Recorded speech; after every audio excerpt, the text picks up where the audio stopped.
बैठो भाई, बैठो बैठो, सब लोग बैठो।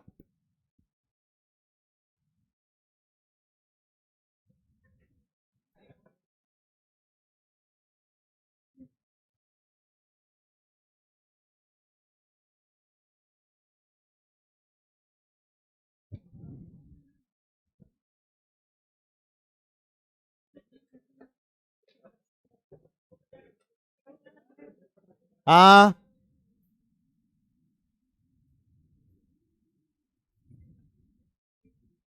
क्या बोल रहे हैं? टुडे? हाँ, बहुत याद करके आया होगा।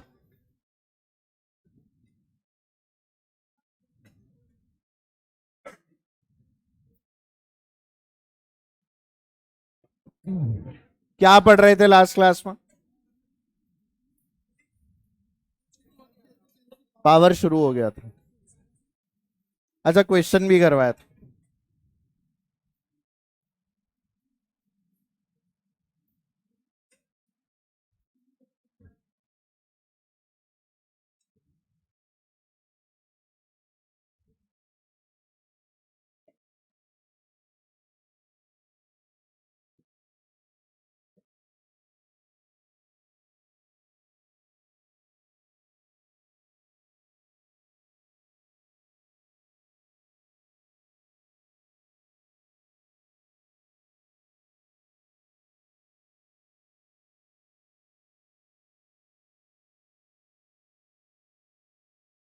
चलो भाई, सवाल शुरू कर लो।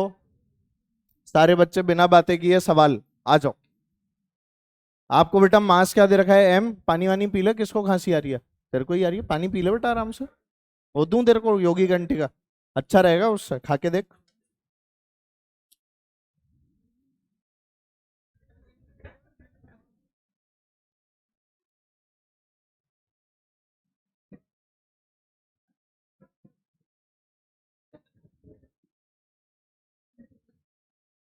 चलो चलो, इधर आओ। बाबा जी की बूटी है वो, अब इधर आओ। बस। अरे, फालतू नहीं, चलो। अच्छा, अब इधर सुनो बेटा मेरी बात। आपको मास दे रखा है एम, इनिशियल वेलोसिटी है 0, और एक्सेलरेशन कैसा है बच्चों? कांस्टेंट। आपको एवरेज और इंस्टेंटेनियस पावर निकालनी है टी टाइम के लिए। तो इंस्टेंटेनियस तो एट आएगी ना बेटा टी टाइम, और एवरेज आएगी अप टू टी टाइम। जानते हो ना? चलो, अब इस चीज को अपने को सॉल्व करना है। आओ करके देखें। चलो, सबसे पहले एवरेज की बात कर लें बेटा। P average. पी एवरेज क्या होता है बेटा? टोटल वर्क अपॉन, याद है ना फॉर्मूला तो? ठीक है। तो ये जो टोटल वर्क लिखा जाता है वो कैसे लिखा जाता है? F dot S. और टाइम किससे लगते हैं? टी। तो फोर्स कितनी है? एक्सेलरेशन कांस्टेंट है ना बेटा, तो फोर्स बोलो एम ए। और डिस्प्लेसमेंट कितना होगा बेटा टी सेकंड में? UT plus half A T square. तो यूटी की वैल्यू बोल 0। तो एस हो गया कितना बेटा? Half A T square. तो M A into half A divided by T. नहीं आया क्या बेटा? टी और टी कैंसिल हुए, आंसर आ गया half M A square T. ये आपकी एवरेज पावर है। ये कौन सी पावर है बेटा? एवरेज।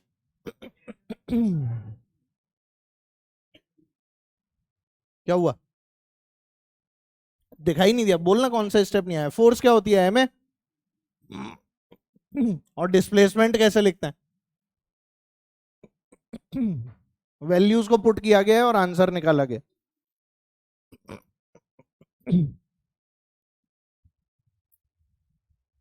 क्या हुआ? गोली थूक कर आ गया?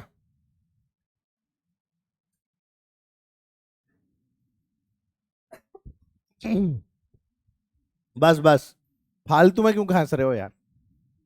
खसोड़े हो क्या? चलो चलो, खसोड़ा मत बनो, सवाल करो।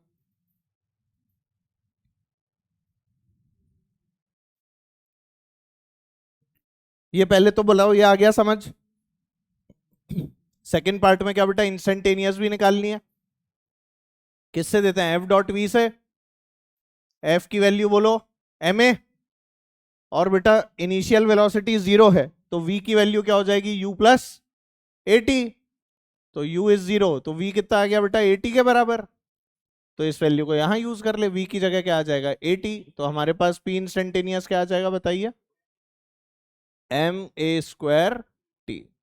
ये अलग अलग सालों में दो अलग अलग सवाल पूछे गए हैं आपके एग्जाम में, ये वही सवाल, अलग अलग सालों में अलग अलग सवाल दोनों पूछे गए। और एम्स ने पूछा इन दोनों सवालों का मिश्रण। उन्होंने पूछा क्या, सुनो, उन्होंने पूछा पी एवरेज और पी इंस्टेंटेनियस में क्या रिलेशन है, ये कितना है और ये कितना है।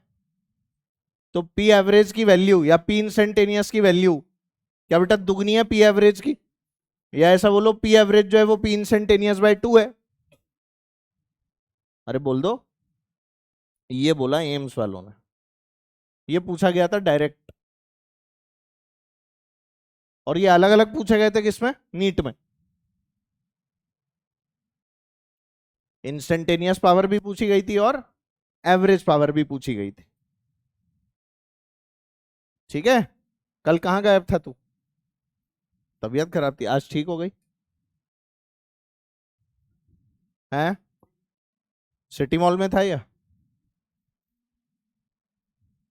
ये गर्लफ्रेंड के साथ था। तुम लोग यार, अपनी क्लास में कोई है ऐसा मेरे अलावा जो ऐसा कर सकता है, फिर यहां ध्यान दो।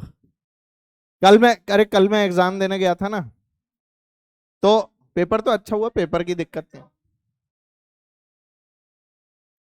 पेपर तो सबका ही अच्छा होता है, हाँ वो तो रिजल्ट आता है तो लगता है ओ ये सब गलत था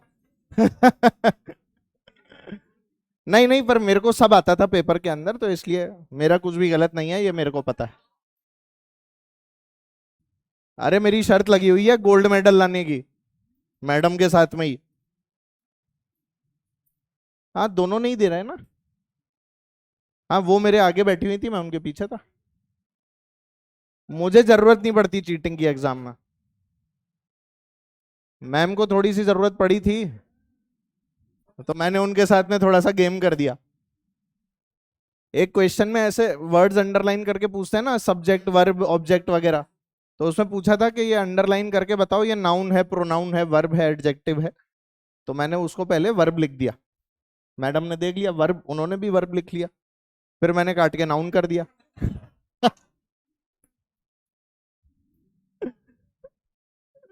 अभी मैंने उसको बताया, बाद में बताऊंगा। हैं, मेरे तो ज्यादा आने ही है। अरे हम दोनों ने इससे पहले भी एक कोर्स साथ में किया था, तो उनको ऐसा लगता था कि वो तो कॉलेज जाके पढ़ रही हैं, सारी चीजें करेंगी तो उनके नंबर ज्यादा आएंगे, पर अल्टीमेटली मेरे ही ज्यादा है। अगर मैं पास हो गया तो दे दूंगा, पास एक एग्जाम नहीं है भाई, अभी 3 और बचे हैं। मंडे मंडे मंडे, अगले मंडे एग्जाम है, फिर अगले मंडे, फिर अगले मंडे, ऐसे उसका रिजल्ट आएगा अगले साल तुम्हारे नीट के टाइम। फिर तो वैसे ही तुम्हें पार्टी देनी पड़ेगी ना, तुम नीट में सेलेक्ट हो जाओगे। अच्छा सोचा करो, आओ। हाँ, फार्म हाउस पे पार्टी करेंगे फिर अपन।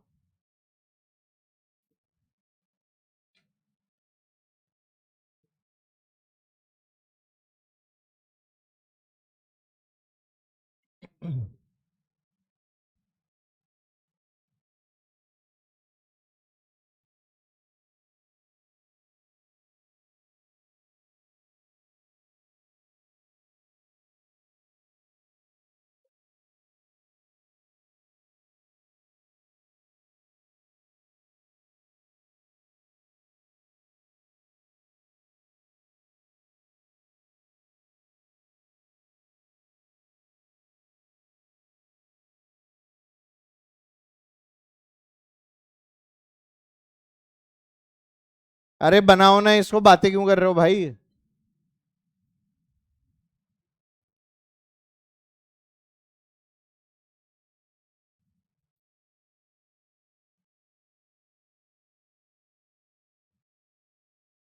बच्चों इस सिस्टम को रेस्ट से रिलीज किया गया, किससे रिलीज किया गया? रेस्ट से रिलीज किया गया। आपको बोला है क्वेश्चन में इंस्टेंटेनियस पावर निकालनी है 3 सेकंड पे और फिर एवरेज पावर निकालनी है 3 सेकंड पर ही। कर सकते हो? जल्दी से ट्राई करो बेटा सब लोग, देखें जरा क्या कर पाते हैं।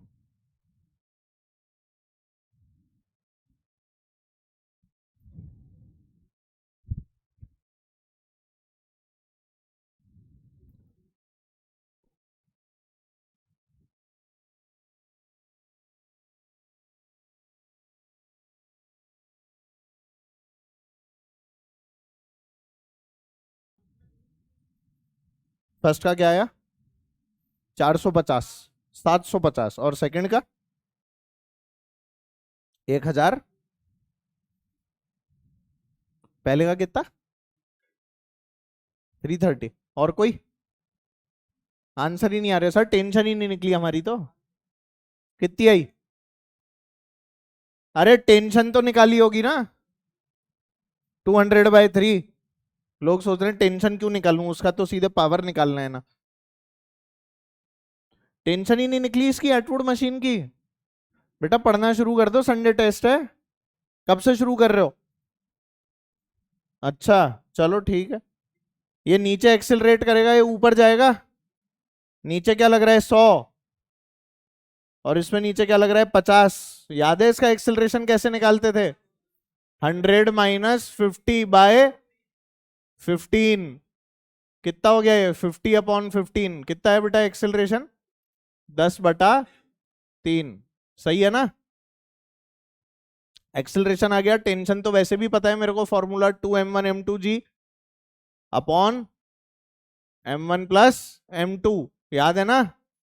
एटवुड मशीन है सिंपल, तो बोलो क्या आ गया? 2 × 5 × 10 अपॉन 15 × 10, 2 3 25 200/3। टेंशन आपने बिल्कुल सही निकाली, 200/3 न्यूटन। अब इस टेंशन से पावर निकालो इंस्टेंटेनियस, F.V। तो वेलोसिटी भी निकालनी पड़ेगी ना बेटा 3 सेकंड पे। 3 सेकंड पर वेलोसिटी क्या हो जाएगी? u + 80। u की वैल्यू कितनी बेटा? 0। ए बोलो 10/3। टाइम कितना? 3। आंसर बोलो 10 मीटर पर सेकंड। ये आपकी वेलोसिटी आ गई। अब निकाल लो बेटा इंस्टेंटेनियस पावर। P इंस्टेंटेनियस कितना हो जाएगा? जल्दी बताओ। फोर्स कितनी है बेटा? T 200/3 और बेटा वेलोसिटी कितनी है? 10। आंसर बोलो 2000/3 वॉट। हो गया? नहीं समझ में आया? और बेटा एवरेज कैसे निकालते हैं? पूरा वर्क डन निकाल के। वर्क डन क्या होता है बोलो? Force into displacement, force into divided by time. Force बोलिए टेंशन की कितनी है बेटा? 200/3। अच्छा इसका डिस्प्लेसमेंट कितना होगा 3 सेकंड में? ut + ½ ut की वैल्यू बोलो। अरे 0। तो हमारे पास s कितना आ जाएगा? हाफ। a बोलो 10/3। टाइम बोलो 3 डिवाइडेड बाय 3, 339। सही है? 25,000/3 ये आ रहा है बेटा आंसर। और ये तो हम लोग एक लाइन में भी कर सकते थे। कैसे? अरे ये बटा 2 ही तो करना था। पी एवरेज क्या होता है? पी इंस्टेंटेनियस/2 होता है ना, अभी तो पढ़ा के आया था। तो फोर्स तो कांस्टेंट है, तो 2000/3/2। तो आंसर क्या आ जाता बोलो? 1000/3। यहां से डायरेक्ट भी हो सकता था, पर ठीक है दोनों ही तरीके आप लोगों को पता होने चाहिए। तुम लोगों ने पढ़ाई लिखाई बिल्कुल ही छोड़ दी है, बहुत अच्छा लग रहा है देखकर। पर जब मैंने इसमें टेंशन और एक्सेलरेशन पूछा तो वो भी नहीं निकले तुमसे। दयनीय स्थिति में जा रहे हो बेटा। ऐसा मत करना कि दया ही आनी बंद हो जाए दूसरों को तुम पे। इतनी दयनीय स्थिति मत कर लेना। टेंशन का फॉर्मूला नहीं याद है, एक ऐसे निकालते थे एक लाइन में, वो नहीं याद है, सारा पढ़ाया वही बेकार कर दिया तुमने तो। सर हमने बेकार नहीं किया, हम तो रोज पढ़ते हैं पलंग पे जाके। और क्या, पलंग पे जाके पढ़ जाते हैं, फिर कौन पढ़े? पढ़ने की जगह पढ़ जाते हो तो अब क्या कर सकते हैं।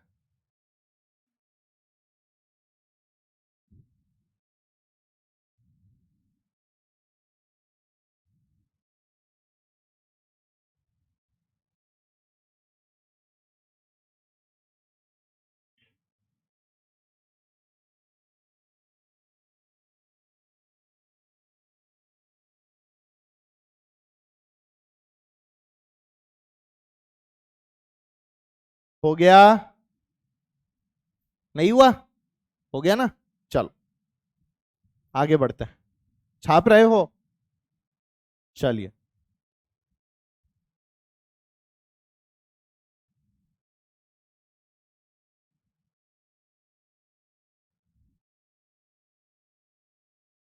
पावर कांस्टेंट है और बॉडी का मास क्या दिया हुआ है बेटा? एम। ठीक है।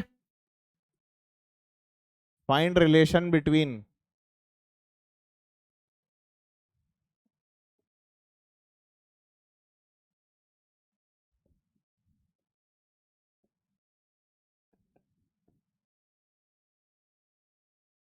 करो। इस बार बेटा फोर्स कांस्टेंट ना देके क्या कांस्टेंट दिया? पावर। और आपको ये बोला है कि वी टी एक्स टी और वी एक्स में रिलेशन बताइए। Initial velocity zero, mass M, power constant, T equals to zero, time की वैल्यू इनिशियल, है ना?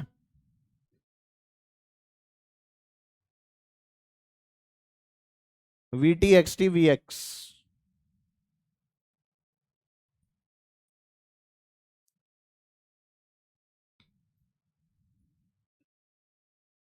क्या मैंने इसमें एक्सेलरेशन को कांस्टेंट बोला है? नहीं बोला ना? हाँ तो ध्यान से करो अब।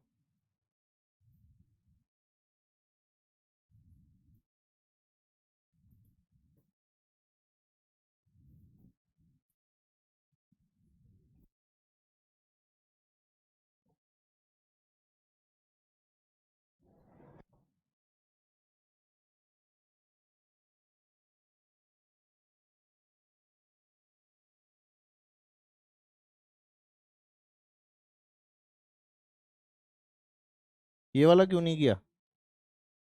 छूट गया?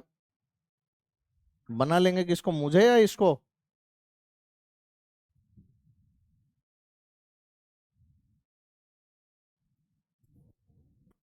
करो करो भाई, कोशिश करो सब।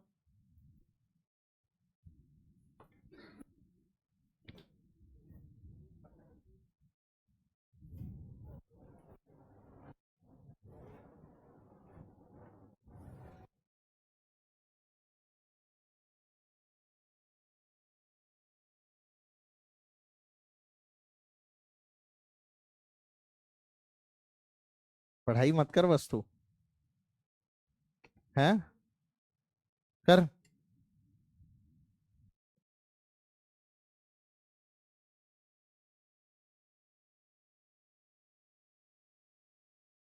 क्या हो गया? नहीं हो रहा? हाँ जी सर। हो रहा है, ट्राई कर रहा है। अब एक्सेलरेशन कांस्टेंट नहीं है तो ऐसे क्या लिख लेगा? वी के टर्म्स क्या लिख सकते हैं? डीवी बाई डी टी लिख ले। बाई डी टी नहीं, डीवी बाई डी टी।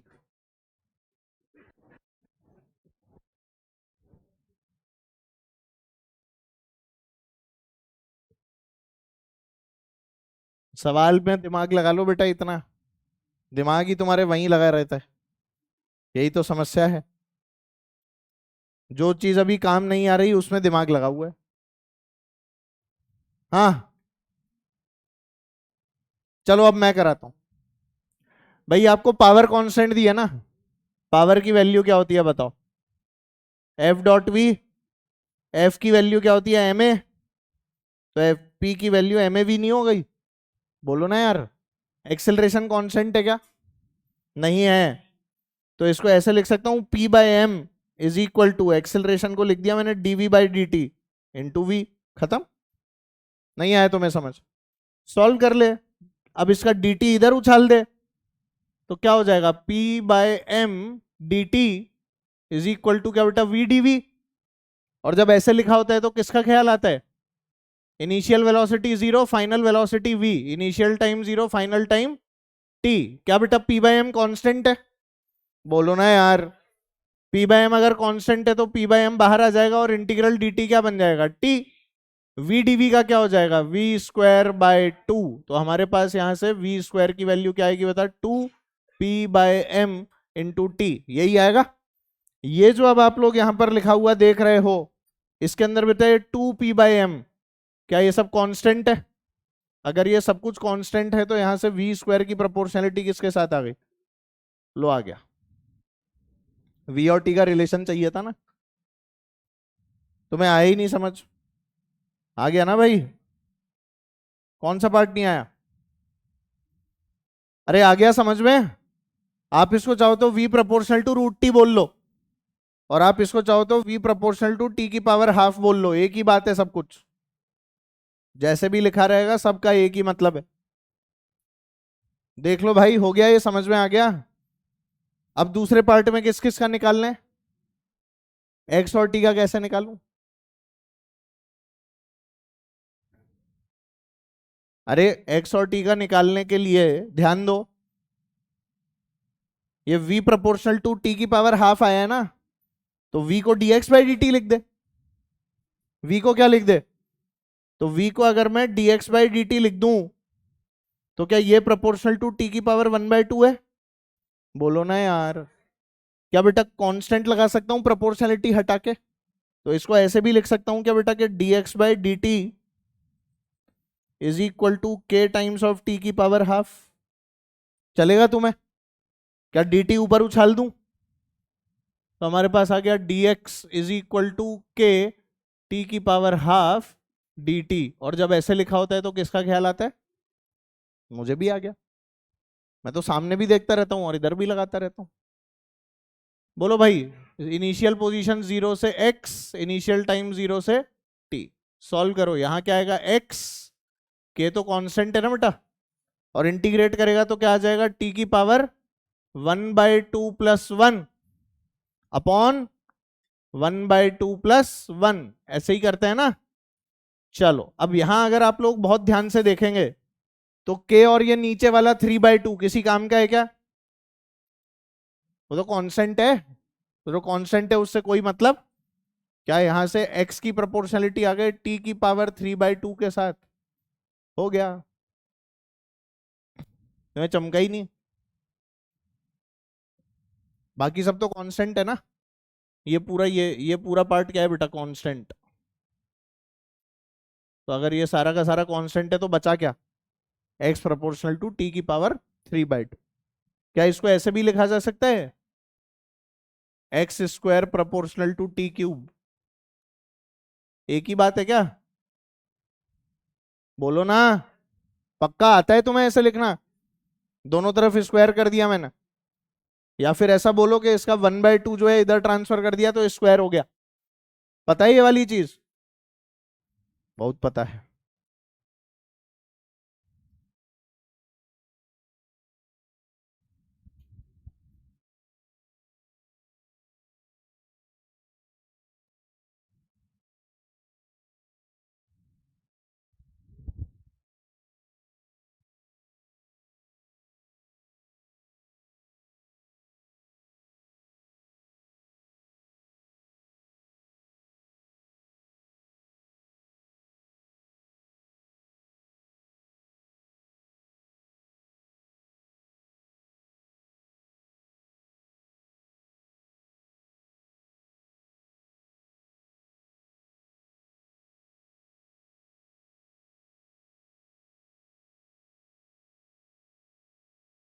हो गया? अरे हो गया, बचा है? छाप रहे हो? अभी एक पार्ट बचा है बेटा उसका। अच्छा सारे हो गए क्या? वी और एक्स बचा है ना, वी और एक्स भी कर लेते हैं। वी और एक्स वाले के अंदर देखो, ये भी बहुत आसान है, कोई बड़ी बात थोड़ी है। वी और एक्स वाले में ये लिखा था ना माओ, अरे बोलो ना, इसमें एक्सेलरेशन को डीवी बाई डी टी की जगह क्या लिख दो, V DV by D X, याद है? बस, तो थर्ड इक्वेशन को यहां से सॉल्व करो, P by M is equal to A into V था ना, तो इसको हम लोग अब ऐसे लिख रहे हैं, V DV by D X into V, acceleration को क्या पुट कर दिया, V DV by D X. तुम्हें फॉर्मूले तो याद है, और फिर बेटा डी एक्स को इधर उछाल दो, तो ये क्या हो गया, P by M times of D X is equal to V square D V, सांप लगा के। क्या बेटा यहां पर एक्स बच जाएगा, और यहां बच जाएगा वी क्यूब बाय 3, सही। तो यहां से v की प्रोपोर्शनलिटी x के साथ कैसी आ जाएगी, v cube is proportional to x। तुम्हें आया ही नहीं समझ, आ गया? अब इसको मैं एक लाइन में भी कर सकता था बिना इंटीग्रेट किए, कैसे? हैं, क्या बोल रहे हो, कैसे बोल रहे? अरे इधर देखो ना, x की प्रोपोर्शनलिटी t की पावर 3/2 से, और v की प्रोपोर्शनलिटी t की पावर हाफ से, तो ये जो x प्रोपोर्शनल टू t की पावर 3/2 लिखा है, इसे ऐसे नहीं लिख सकता t की पावर हाफ का क्यूब, बोलो ऐसे लिख लूं इसे, तो ये v लिखा हुआ है ना, अरे t की पावर हाफ क्या है, v, तो क्या आ जाएगा, x प्रोपोर्शनल टू v का क्यूब। ऐसा सवाल हमने काइनेमेटिक्स में भी किया था, वो अलग बात है, तुम्हें अब कुछ याद नहीं है, इस नाम का कोई चैप्टर था, पर हाँ किया था, मैंने करवाया था तो वो मुझे तो याद है, तुमने किया था तो हो सकता है तुम तो भूल गए हो, नॉर्मल सी बात।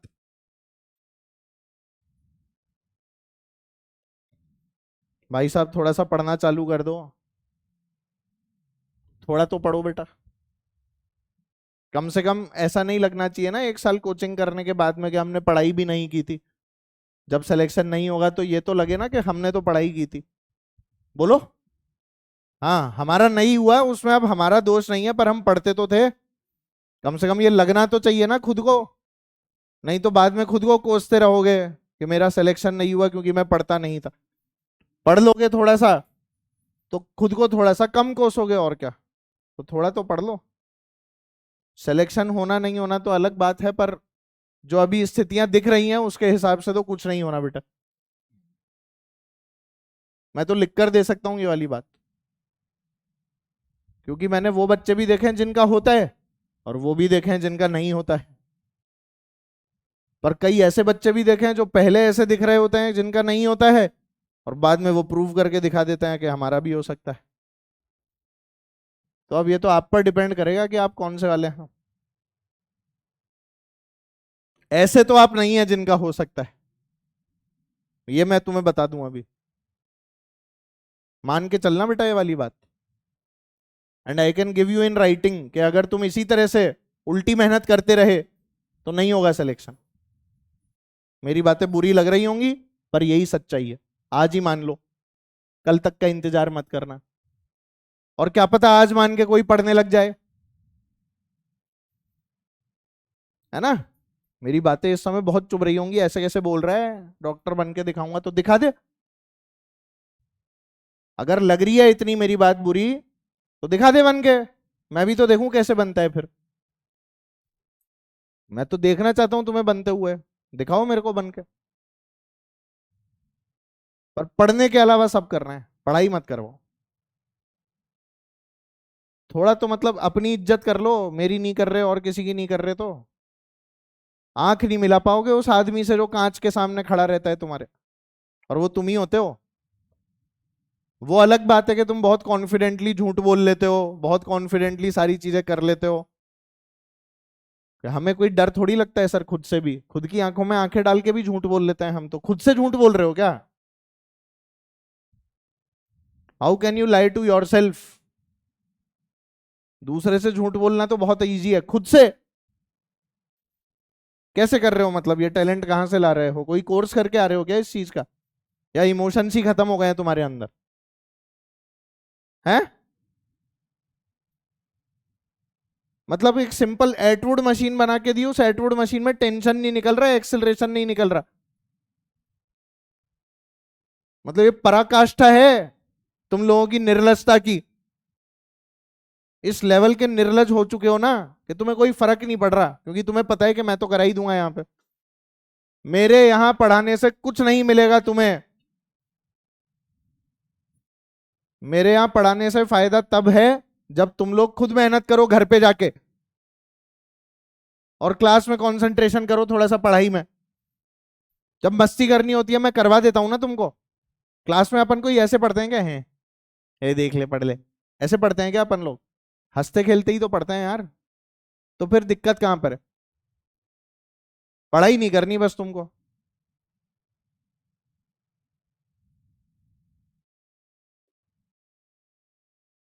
थोड़ा तो मतलब खुद की इज्जत करो, फिर बोल रहा हूँ खुद की। फिर बोल रहा हूँ, जब जिस दिन सिलेक्शन नहीं होगा ना, उस दिन ये सारी बातें है ना रिपीट टेलीकास्ट होंगी दिमाग में, कि एक मास्टर था वो ऐसे ऐसे बोलता था कि खुद की आंखों में आंखें नहीं मिला पाएंगे। क्यों? क्योंकि तुमने मेहनत भी नहीं की सिलेक्शन के लिए। एक बच्चा था जो मेहनत करता था पर उसका सिलेक्शन नहीं हुआ, कम से कम वो ये तो बोलता है ना कि यार मैंने पढ़ाई की थी, उसे मन में खुद के पता है कि मैंने पढ़ाई की थी। वो बच्चा अगले साल ड्रॉप करने की भी सोच लेता है कि यार चलो मेरा नहीं हुआ, अब मैं ड्रॉप करके अगले साल सेलेक्ट हो जाऊंगा। ऐसे बच्चे सेलेक्ट भी हो जाते। पर जिस बच्चे ने इस साल भी पढ़ाई नहीं की, वो अगले साल अगर ड्रॉप भी कर लेता है तो भी वो उसी मोड में रहता है।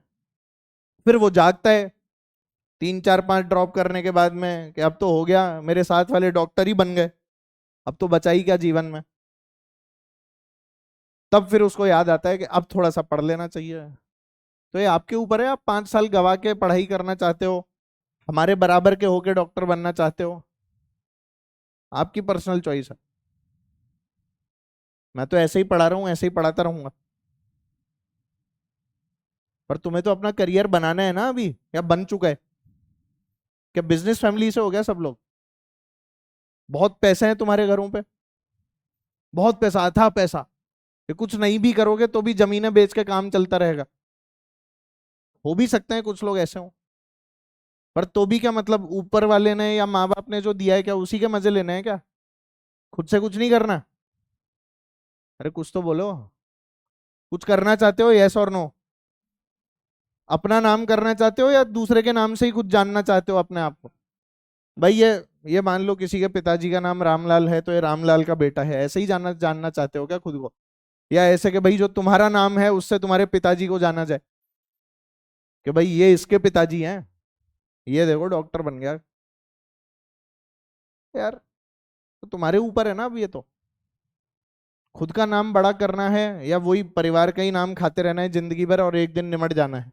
जैसे सब दुनिया जाती है वैसे ही अपन भी 60 70 साल के होते होते चले जाएंगे, उसमें क्या है। कोई मेहनत नहीं कर रहा यार। मतलब मेरा तो हर क्लास में, आजकल तुम्हारी क्लास में आता हूँ ना तो मेरा दिल टूटा हुआ रहता है, क्योंकि मैं तुम लोगों को देखता हूँ मेरा दिमाग खराब हो जाता है। और मेरे से वो लोग नहीं बर्दाश्त होते जो लोग पढ़ाई नहीं कर रहे हैं। अभी तुम्हारा उद्देश्य क्या है? पढ़ाई करना। कर लो, नौकरी करने लगोगे ना पता लग जाएगी जिंदगी क्या होती है। नौकरी इज वेरी वेरी टफ।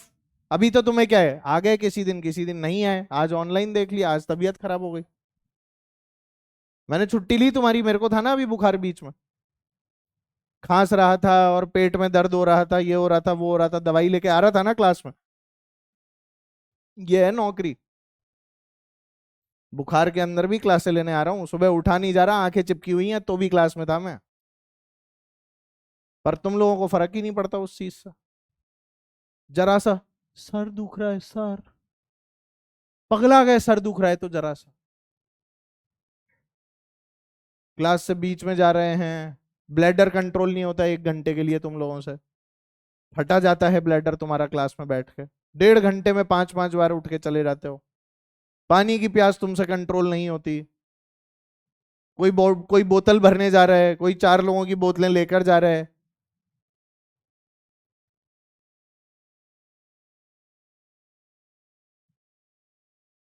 कोई भी अच्छी चीज बताने की कोशिश करो, पता नहीं क्या खाका की करते रहते हो उसमें। ये इतना अच्छा मैंने तरीका बताया कि देखो यहां से हो जाएगा, इतना नहीं करना पड़ेगा उसको भी। हाँ, होने दे, करने दे, अपन तो कर लेंगे।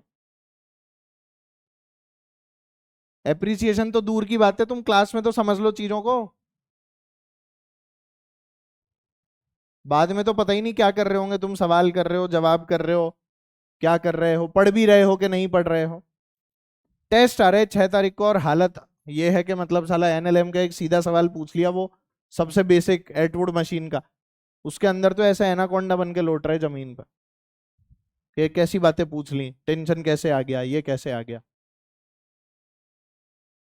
एक सवाल तुमको ऐसा नहीं लगेगा एग्जाम के अंदर के पढ़ी हुई चीज नहीं आई, पर तो भी नहीं कर पाओगे, क्यों? क्योंकि ध्यान से नहीं पढ़ा। तो इसीलिए अगर कोई लिखवाना चाहता है मुझसे तो कॉपी में लिखवा ले कि उसका सिलेक्शन नहीं होगा, और ये मैं पूरी क्लास को लिख के दे सकता हूँ आज की डेट में, और मुझे गलत प्रूव कर दो तुम, ये चाहता हूं मैं। कर सकते हो ना गलत प्रूव? सोच रहे हैं कैसे करेंगे, हमारा तो होना ही नहीं है, आपको तो पता है।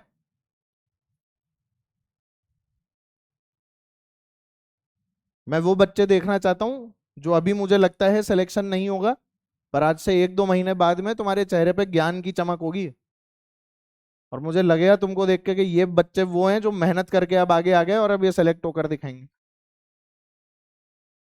दूर दूर तक साला कोई हिसाब नहीं है सिलेक्शन का,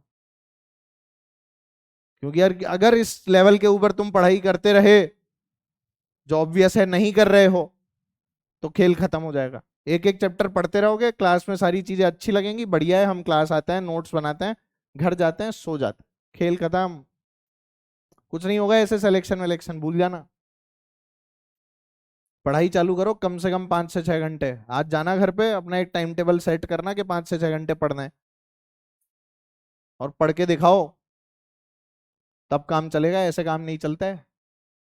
हमेशा थोड़ी हवा हवाई करते रहोगे यार, किसी दिन तो सीरियस होना पड़ेगा ना। कभी तुम्हारे परिवार बनेंगे, तुम्हारे बीवी बच्चे होंगे, दुनिया भर की चीजें चलती हैं, तब भी सीरियस नहीं होगे क्या? और ऐसी हरकतों से तो बीवी बच्चे होंगे, वो भी बहुत बड़ी बात है। कौन लड़की आजकल ऐसे आदमी से शादी करना चाहती है जो कुछ नहीं करता?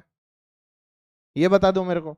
किसी का अल्टीमेट गोल ही अगर शादी है, गाँव वाँव में तो चलो हो जाती है, पर तुम्हें जैसी लड़की चाहिए फिर वैसी ही मिलेगी गाँव में तो, जो बस तुम्हारी तुम्हारी बात मान ले, तुम्हें 2 समय खाना खिला दे, खत्म। सपने तो कियारा आडवाणी के हैं, और केला देवी मिल जाएगी वहां पे।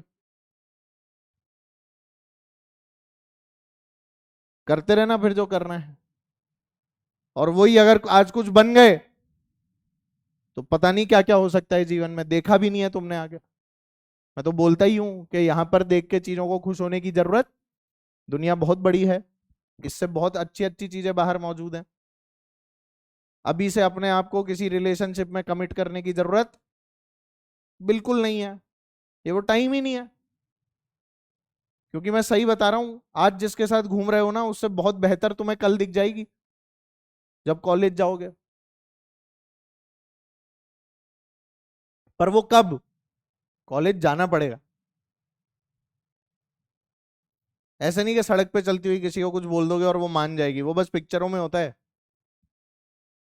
कि बिना कुछ करने वाले हीरो से हीरोइन पड़ जाती है, फिर वो हीरो स्ट्रगल करता है तो हीरोइन उसका साथ देती है, फालतू की बातें हैं ये। स्ट्रगलिंग लोगों के साथ में कोई हीरोइन नहीं फंसी हुई होती, समझ गए ना? और अगर फंसी होती है तो कोई ना कोई काम निकल रहा होगा, या उसे पता होगा कि इसके बापू के पास बहुत पैसा है, कोई बात नहीं। तो बहुत सारी चीजें हैं भाई, पढ़ लो। शादी का गोल है तो शादी के लिए मोटिवेट रहो, कॉलेज का गोल है तो उसके लिए मोटिवेटेड रहो, डॉक्टर बनना है तो डॉक्टर के लिए मोटिवेटेड रहो।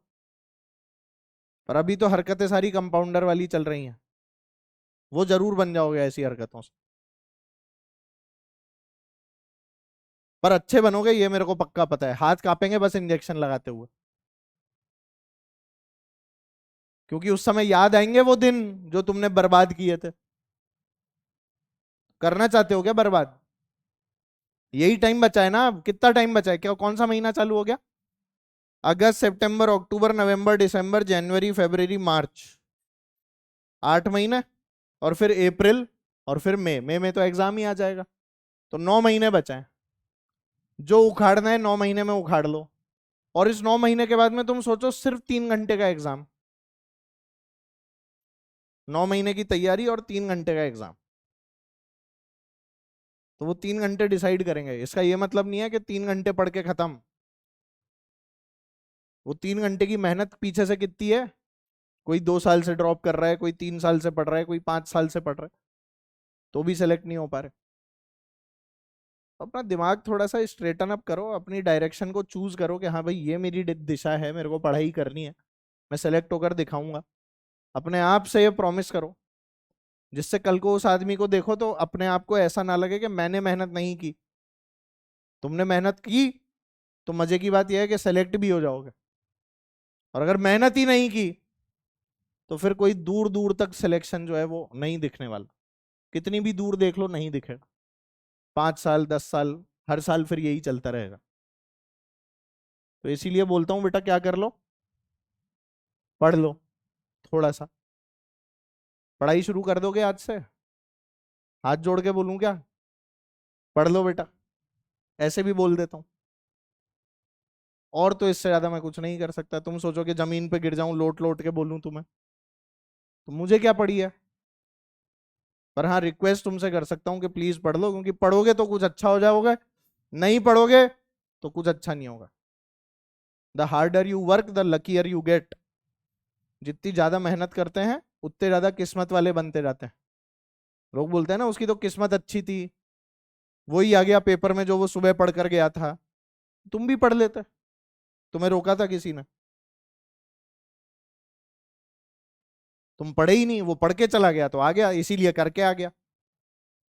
और तुम पढ़े ही नहीं तो देखी हुई चीज भी क्या आएगी फिर। Please start studying.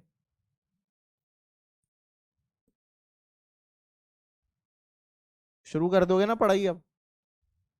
इतनी इतनी बातें बतानी पड़ती हैं तुम्हें यार, इतने बड़े हो गए। तो मेरी बेटी है 3 साल की होगी वो, उसको बोलता हूँ ना 5 मिनट समझाता हूँ कोई चीज, वो समझ जाती है। कल मैं एग्जाम देने गया, मैं और बीवी दोनों गए थे। घर पे बेचारी वो रोती रहती है हमारे पीछे से। तो हमने उसे समझाया कि बेटा जैसे आपका एग्जाम होता है वैसे ही हमारा भी एग्जाम होता है, आज हम लोग एग्जाम देने जाएंगे। आपको पीछे से मस्ती नहीं करनी है, आपको पीछे से रोना नहीं है, आधे घंटे के बाद सो जाना है। वो तो मान गई सारी चीजें आराम से, उसने वही किया जो हम लोग बोल के गए थे, रोई नहीं वो। और तुम्हें पता नहीं कितना समझाना पड़ता है उसे, एक बार में समझाया समझ गई। वो तो नर्सरी में है।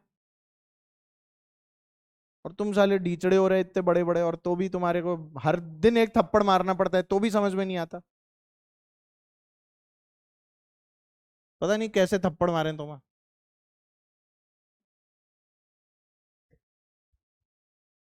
घर में मोटर लगी होती है पता है? अबे हाँ तो बोल दो। पढ़ाई करने का मतलब ये नहीं होता है कि हम उदास होकर पढ़ाई करें, खुशी खुशी पढ़ाई करो।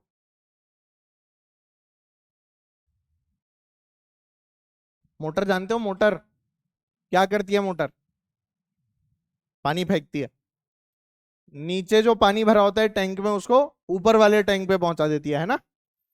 तो जैसे मान ले हमारे पास में यहाँ एक मोटर वोटर सेट थी, है ना? ये हमारी मोटर वोटर लगी हुई थी यहाँ पे, ये मोटर के तार वार हैं। यहाँ इस मोटर से क्या निकला हुआ था बेटा? एक पाइप। और ये पाइप कहाँ जा रहा था? ऊपर वाली टैंकी में जा रहा था। किसमें जा रहा था बेटा ये?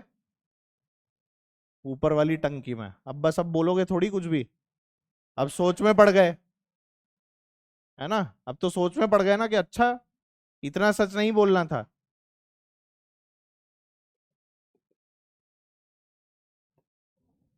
तो मुझे एक छोटी सी चीज आप ये बताओ कि ये जो मोटर है, क्या ये पानी को एच हाइट तो लेकर जा ही रही है, साथ साथ क्या बेटा ये पानी को काइनेटिक एनर्जी भी दे रही है, जिससे कि पानी यहां से निकले कुछ वी वेलोसिटी से।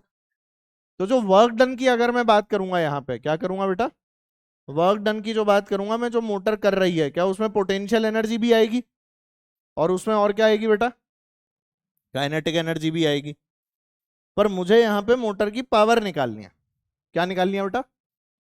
तो मुझे एक छोटी सी चीज बताओ, पावर तो वर्क डन पर यूनिट टाइम होता है ना, उसकी चर्चा करते हैं। आओ, यहां हम लोगों को जरूरत पड़ती है इस पाइप को थोड़ा सा जूम करके बनाने की।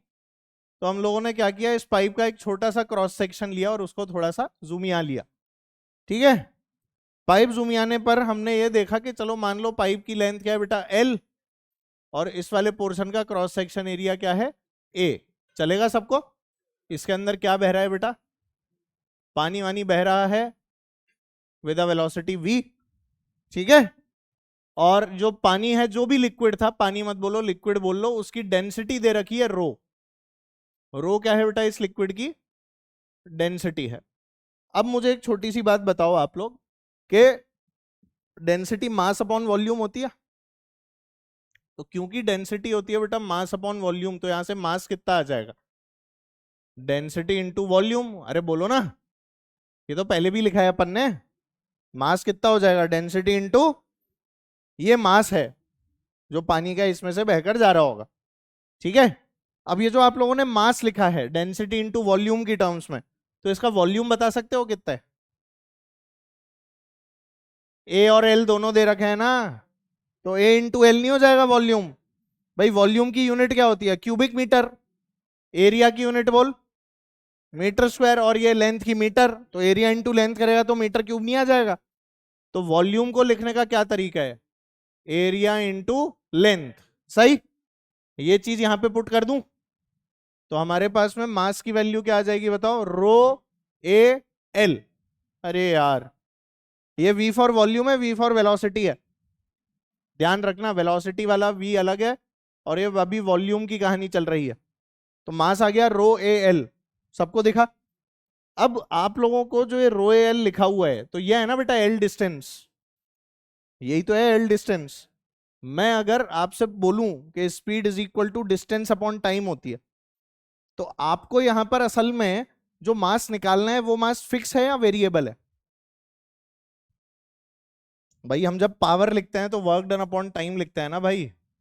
तो वर्क डन अपॉन टाइम लिखने के चक्कर में ये वाला जो फॉर्मूला है, जब हम लोग पावर लिखते हैं किसकी बेटा? मोटर की, और डिवाइडेड बाय टाइम कर देते हैं, तो हमारे पास आ जाता है बेटा dm by D T G H plus half dm by D T into V square. आई बात समझ में? वेरिएबल हो गया ना बेटा मास। तो मुझे ये बताओ, अगर ये मैं dm बाई डी टी लिखना चाहूं तो यहां पर क्या आ जाएगा? मास पर यूनिट टाइम कितना आ जाएगा? रो ए एल बाय टी। मान लो टी टाइम लग रहा है क्रॉस करने में, कितना टाइम लग रहा है? अब ये एल बाय टी कितना हो जाएगा? Velocity, distance upon time. ये v फॉर वेलोसिटी है, ये वाला v क्या है बेटा? तो मेरे पास में जो dm बाई डी टी की वैल्यू आ गई वो कितनी आ गई बताओ? रो ए v फॉर वेलोसिटी। तुम्हें आया ही नहीं समझ में? पक्का आ गया? इसको हम लोग बोलते हैं बेटा मास फ्लो रेट। क्या बोलते हैं इसको? Mass flow rate. तुम अगर इसकी यूनिट देखोगे ना, यूनिट, तो ध्यान देना, डेंसिटी क्या होती है? केजी पर मीटर क्यूब। एरिया क्या होता है? Metre square. और वेलोसिटी होती है मीटर स्क्वायर, सॉरी मीटर पर सेकंड। तो असल में जो यूनिट बची वो क्या बची? dm बाई डी टी बचा ना। तो ऐसा ही होता भी है। तो कितना मास फ्लो करके जा रहा है एक सेकंड में, उसकी वैल्यू किससे मिलती है? रो ए वी से। इसीलिए इसको मास फ्लो रेट भी नाम दिया गया है। अब क्या इसको यहां पर पुट कर दूं? मोटर की पावर में इसको पुट कर दूं तो हमारे पास क्या आ जाएगा बताओ? P of the motor is equal to, बोलो, rho A V G H plus half DM by D T, बोल, रो ए वी क्यूब। ये भी तो वेलोसिटी ही है। तो वेलोसिटी और ये क्या है बेटा? रो ए वी। तो v इंटू वी स्क्वायर कितना हो गया? नहीं आया समझ? आंसर आ गया। ये होती है आपके मोटर की पावर। डायरेक्ट क्वेश्चन है ये असल में क्वेश्चन है। तुम्हें लग रहा होगा थ्योरी है, पर ये क्वेश्चन है जो आप लोगों ने किया है। ठीक है, छापो, और कोई स्टेप समझ नहीं आया तो पूछो।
हो गया।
नहीं हुआ क्या? सफाई डन। चलो भाई आगे बढ़े। क्या हो गया? रुक जाऊं? क्या हुआ? हाँ बोल बोल। क्या बोल रहे? हाफ? हाँ। ये मास की जगह बेटा डीएम बाई डी टी हो गया, और इधर भी मास की जगह क्या हो गया? बाकी सब वैसा ही है, जी एच 1/2 और वी स्क्वायर, 1/2 और वी स्क्वायर। पावर निकाली तो वर्क डन अपॉन टाइम किया ना बेटा, तो वो टाइम की रेट किसकी निकालनी होती है? मास की। तो इसीलिए वो डीएम बाई डी टी में कन्वर्ट हो जाता है। हाँ है? कैसे लिखा?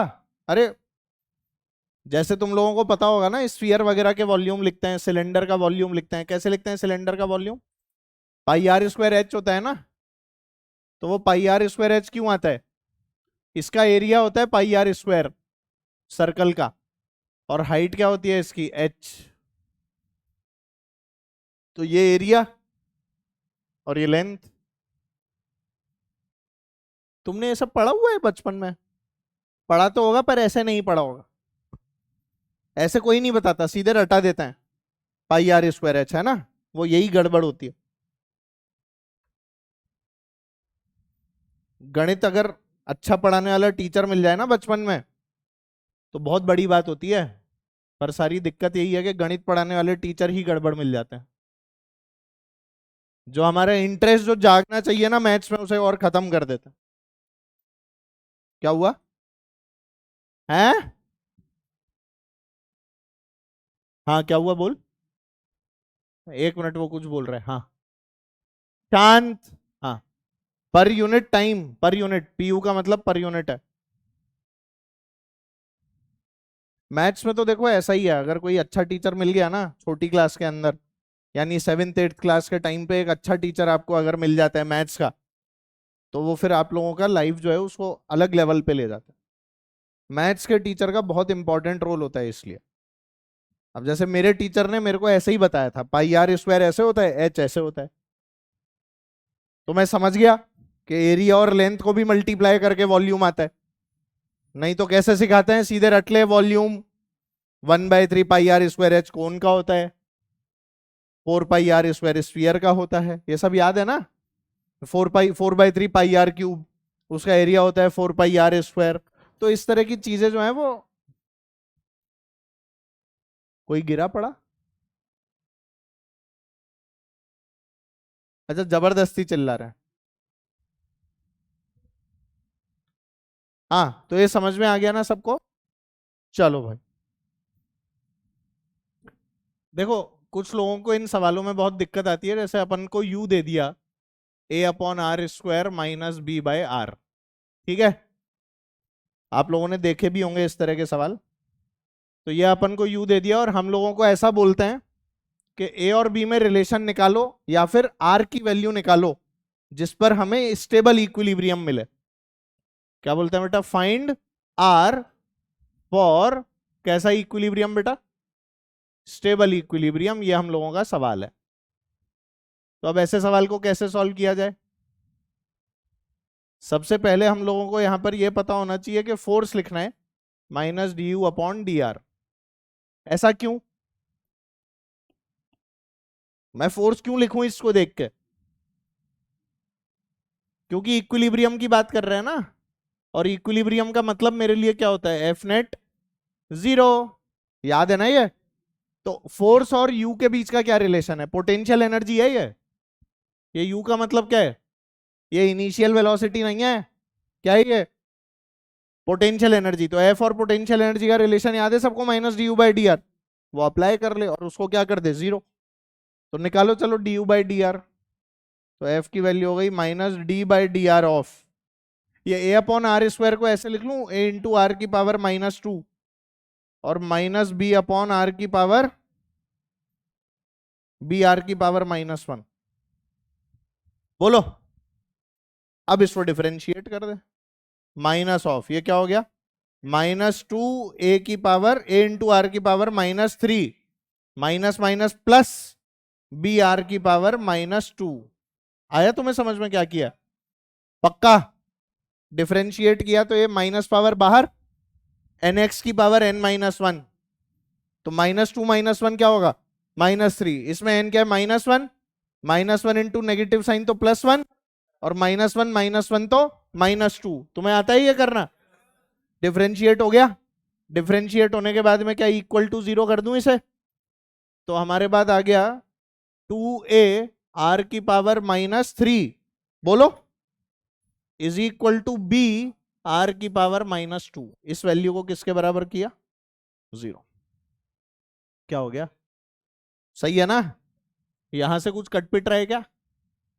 -2 -3 तो -1, तो r⁻1 मतलब ऐसे लिखा है 2a/r is equal to b। तो बेटा r की वैल्यू क्या आ गई? 2a/b। लो, आंसर ही आ गया।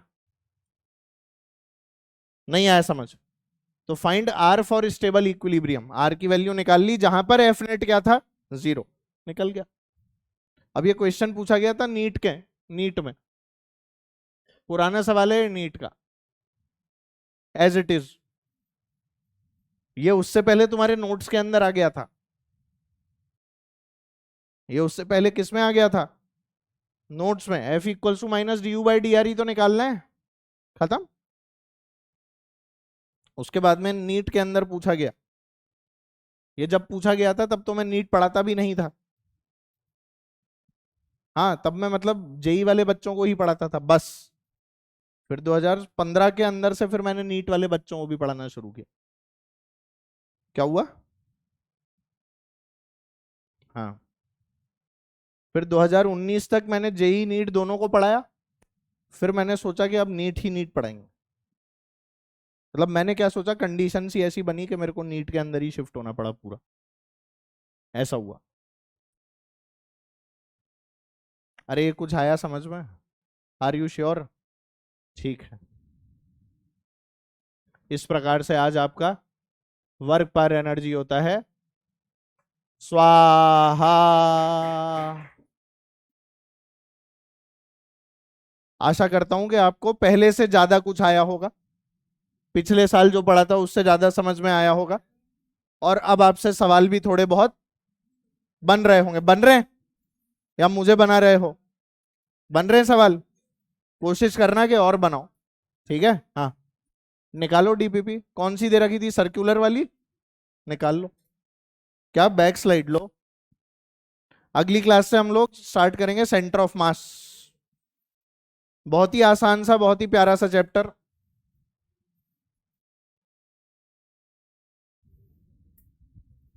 द्रव्यमान केंद्र।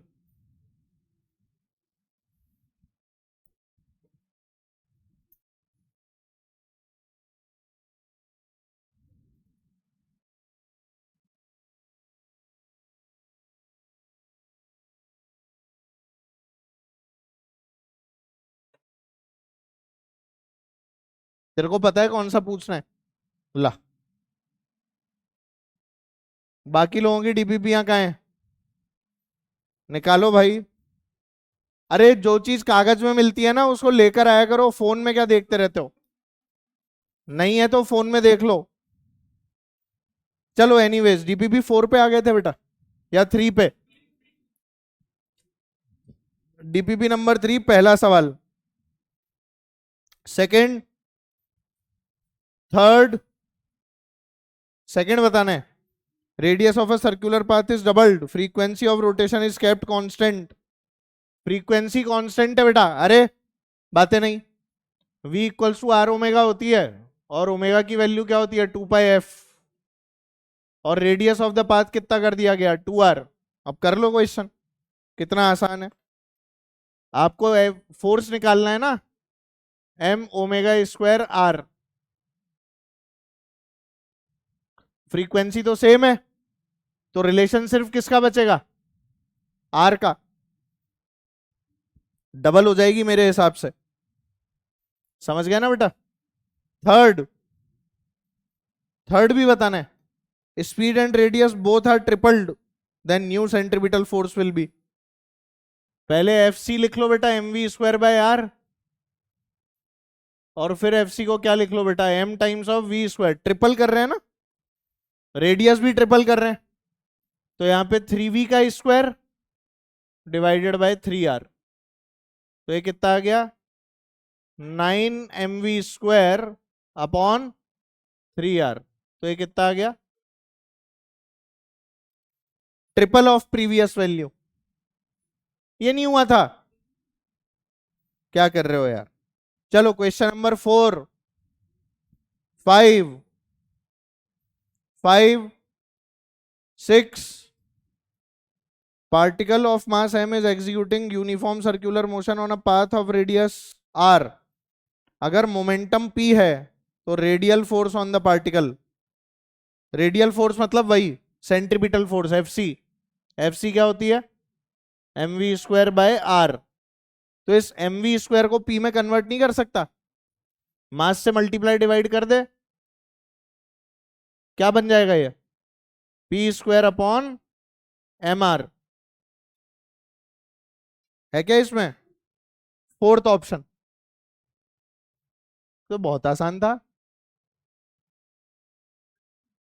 रेडियल फोर्स बेटा जो अलोंग द रेडियस लगती है, यानी सेंट्रीपिटल फोर्स। नहीं आया तुमको, अगर रेडियल फोर्स लिखा हो, अगर सेंट्रीपिटल फोर्स लिखा हो, सब एक ही बात है। या कोई ऐसे लिख दे, force acting along the centre towards the centre. हाँ, आर से कहां किया मल्टीप्लाई, मोमेंटम बनाने के लिए। नहीं तो फिर ऐसे लिखता ना, M V into V by R, ऐसे लिखता।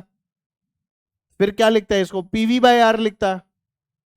अब वेलोसिटी को हम मोमेंटम बना सकते हैं ना, इंटू एम अपॉन एम करके। तो वापस इसको एम बाय एम कर।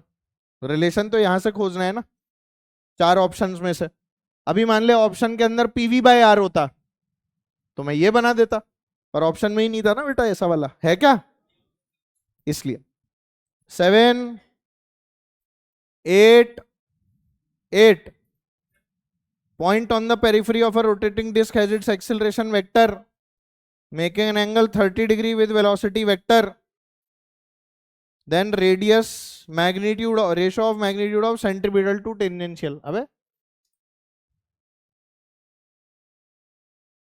इधर देखो, वेलोसिटी वेक्टर और एक्सेलरेशन वेक्टर कितना एंगल बना रहे हैं? 30। 1 मिनट बच्चों, इधर वेलोसिटी मान ले बेटा इधर है। अब मुझे ये बता इसमें 80 कहां होगा, अलोंग वेलोसिटी या ऑपोजिट टू? क्यों? क्योंकि एंगल 90 से कम है, 90 से कम एंगल है तो 80 कहीं यहां आ रहा होगा, और ए नेट अगर यहां आ रहा है तो 80 जरूर इधर ही होगा। तभी बेटा ये वाला एंगल क्या बन सकता है,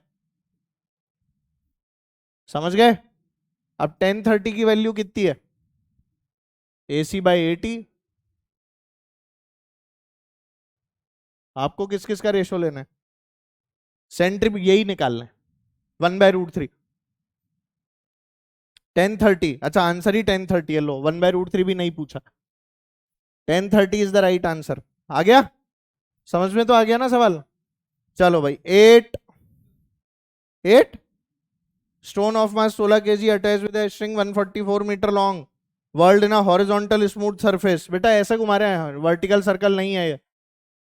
कैसा है ये? हॉरिजॉन्टल सर्कल में घुमा रहे हैं, ठीक है? ये आपकी रस्सी, ये आपका भाटा। भाटा माने पत्थर। कितने किलो का है ये? 16 का है क्या? 16 किलो का पत्थर, और रस्सी कितनी लंबी? 144 मीटर, राइट भाई साहब। And is world in a horizontal smooth surface, maximum tension 16 Newton. Okay, maximum speed of revolution, तो बेटा बाहर क्या लगेगा? mv²/r, अंदर लगा t, तो इक्वेशन क्या हो जाएगी? t is equal to v निकालनी है, t की वैल्यू कितनी है? 16। मैं क्या बताऊं? चलो, body of mass 2 kg is moving, 9 10 11 12 हो गए। 10, body crosses top most point of a vertical circle with critical speed. Critical speed मतलब √gr, ऊपर वाली वेलोसिटी है ना बेटा, ये वाली, तो ये वाली वेलोसिटी क्या हो जाती है? क्रिटिकल स्पीड बोला है ना, क्रिटिकल मतलब जो मिनिमम है। इसका मतलब नीचे कितने से बहका होगा? √5gr से। बताया था ना ये तो मैंने।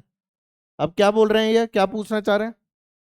What will be it centripetal acceleration when string is horizontal? Horizontal मतलब इधर होगी, तो AC की वैल्यू क्या होगी? AC,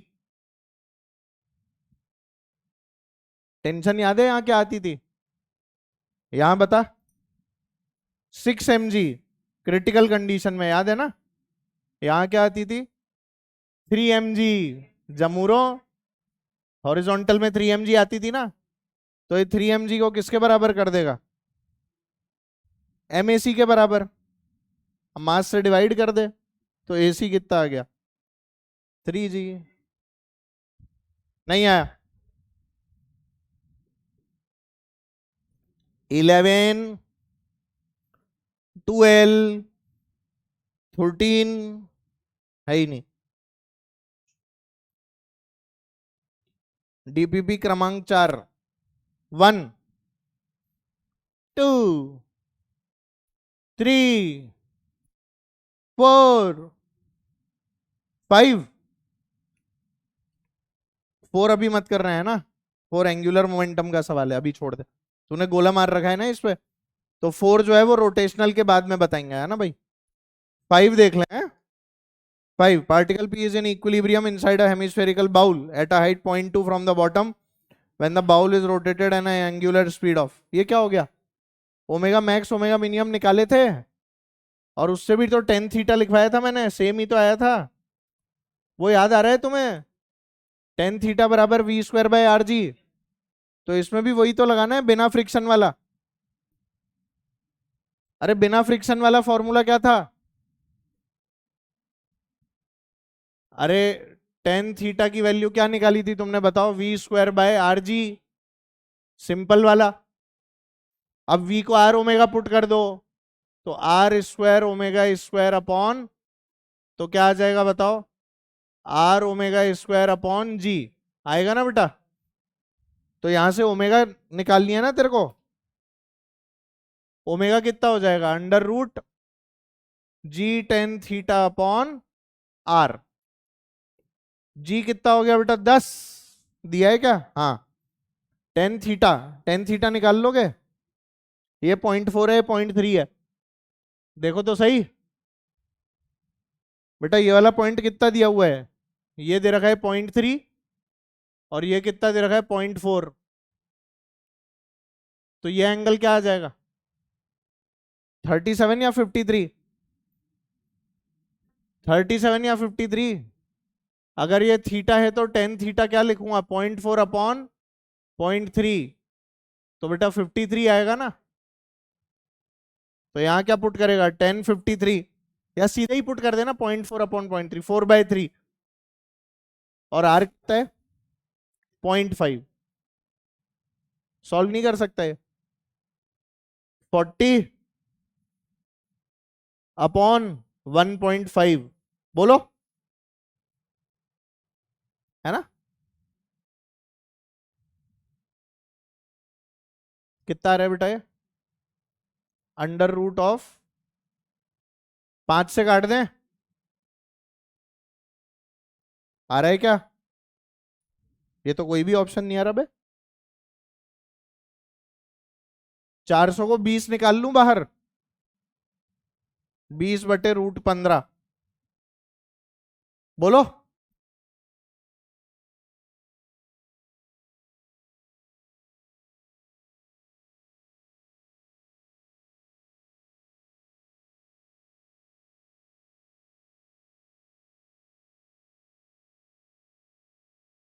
√15, √15 को 3√5 लिख लो ना, मतलब 5√3, बोलो। नहीं 5√3 भी तो नहीं आ रहा, कोई आज गलती कर दी अपन ने कोई। जी 10 थीटा अपॉन आर, सही तो है, टेन थीटा की वैल्यू भी सही लिखी है 53, 4/3, 3 इंटू 0.5, 1.5, 10 4 × 40। क्या आंसर दे रखा है इसका, 10/√3, 10/√3, ये कितना आएगा करीब करीब, अंडर रूट में आएगा 26, अंडर रूट 26 और 10/√3 कितने होता है,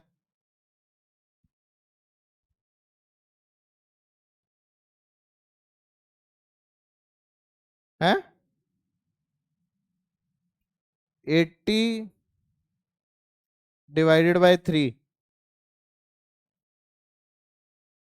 10/√3, 26 तो नहीं होता है किसी भी केस में।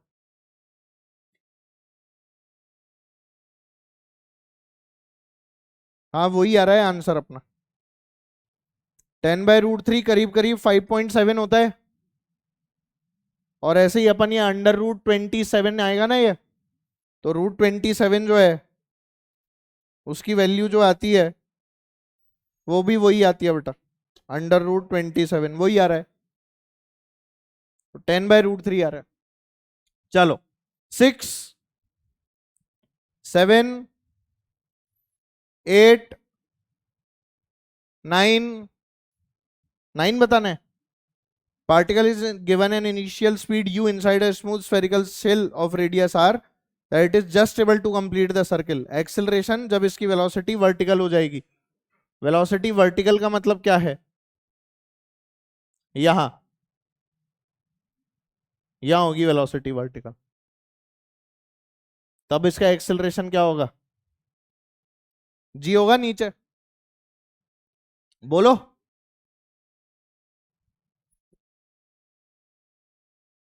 हाँ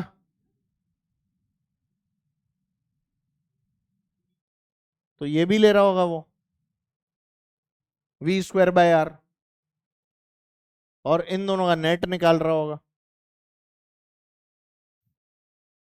समझ गया। और बोलो भाई, 10, 11, 12, तेरा तेरा है ही नहीं। डीपीपी 5, पहला, दूसरा, तीसरा, चौथा, पांचवा, छठा, छठा बताना है। A stone tied to a string of length L is whirled in a vertical circle. Length कितनी है इसकी L? With the other end of the string at the center at a certain instant, stone is at its lowest position, नीचे ही नीचे, and has a speed u. Okay. Magnitude of change in its velocity as it reaches a position where the string is horizontal. String horizontal मतलब ये, यहां velocity याद है क्या होती थी? निकाल ले यू के टर्म्स में, वो नहीं डालनी है, यू के टर्म्स में निकालो। तो half M U square is equal to क्या बेटा? M G L. तो यहां से एम गया और प्लस क्या हो गया? Half M V square. यहां वेलोसिटी निकालो वी मान के, तो एम सारे कट गए, तो यहां से बेटा वी की वैल्यू कितनी आ गई बताना? V square by 2 is equal to U square by 2 minus G L. बोलो यहां से v कितना आ गया? यू स्क्वायर माइनस 2gl का अंडर रूट। अरे देख रहे हो, ये मैंने एलसीएम ले लिया, 2 से 2 काट दिया। अब क्या बोल रहे हैं वो? Magnitude of change in its velocity. Magnitude of change का मतलब देख, यहां वेलोसिटी आ गई, ये आपकी v फाइनल और ये आपकी, तो डेल्टा v की वैल्यू क्या होगी? Final minus initial. ये आपकी फाइनल है और इनिशियल कितनी है? u।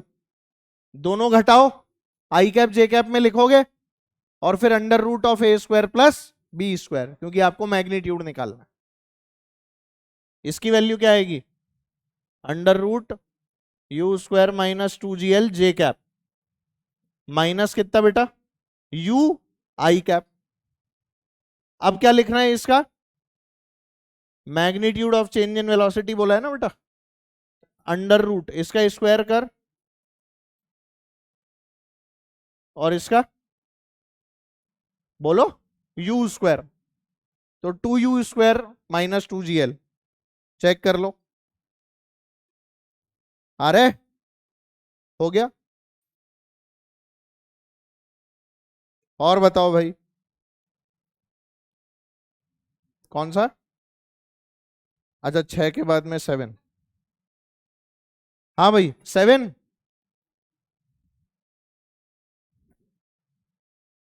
अरे छोड़ दो, फालतू का सवाल है, काम का नहीं है, लीव इट।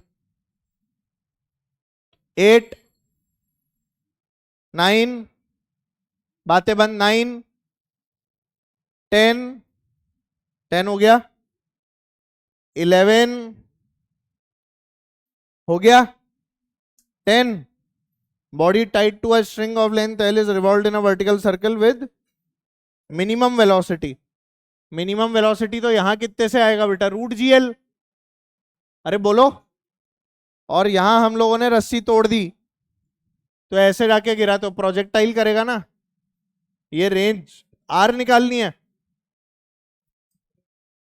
वेलोसिटी पता है ना बेटा? Root GL. ये वाली लेंथ बोलो 2l, टाइम कितना लगेगा? Under root 2h bye G, तो 2 into 2l by G. Time आ गया, तो रेंज क्या होगी? Root GL into time, root GL multiplied by under root 4l by G. 11, 12 हो गए। चलो भाई,